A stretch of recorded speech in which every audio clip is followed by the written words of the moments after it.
2013 through to 2021, there was a 61% increase in crashes that are occurring in work zones over that period of time.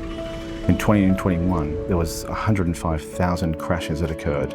This impacted and created 42,000 injuries just in the 1 year in the USA alone. But this is not just a USA problem, this is a global problem.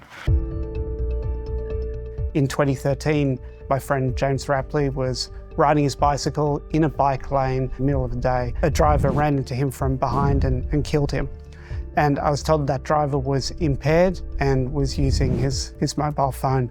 After his passing, I coded the walls of my office with lots of different ideas as to, was there anything that could have possibly prevented James's death? 2018, I, along with the founding investor, Ravan Merchandani, founded Acusensus. And that was to address that scourge of distracted driving on our road network. We first of all needed to develop the solution. We knew that we were able to take good photographs, but the trick, of course, is to photograph a small object within the cabin of a moving car at speed in all lighting conditions and weather conditions. And that's how we made our first hardware offering, which would survive the rigours of roadside use. That appeared in its first instance on an old four-wheel drive Mercedes-Benz. And Alex and I took that out for the very first time in early 2018 and sat by the side of the road and watched passing traffic and took photographs of passing cars. And we saw with great clarity detail inside the cabin, which included phone use, interestingly, on our very first night. We started out by really pushing the boundaries of what you can do with camera and AI technology. We made a decision in the early days to build the solution on cloud technology. You know, we've ended up with a solution that's really highly scalable, highly available, and much more secure than anything we could have developed in-house. And so we were the first in the world to introduce mobile phone enforcement. That was here in New South Wales, in Australia. And then after that, we were first in the world to provide seatbelt enforcement. And we're also introducing speed enforcement into our systems as well.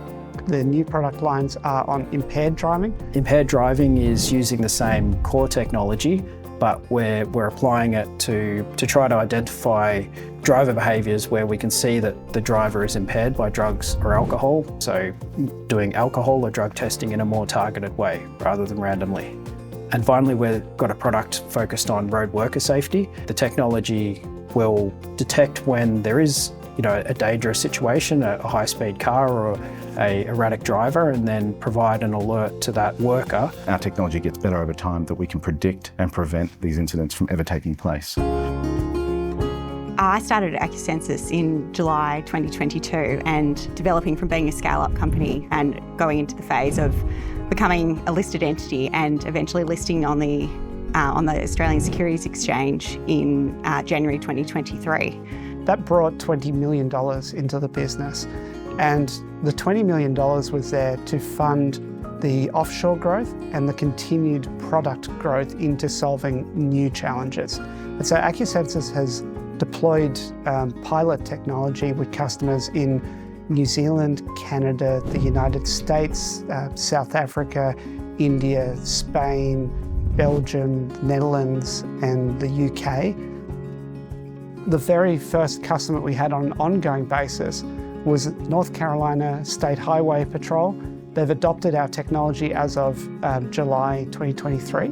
They have 3 of our assets out on their road network. The number one challenge in trying to introduce this kind of technology is really, first up, an understanding. And then, because the solution is an enforcement-based solution, it's inherently political.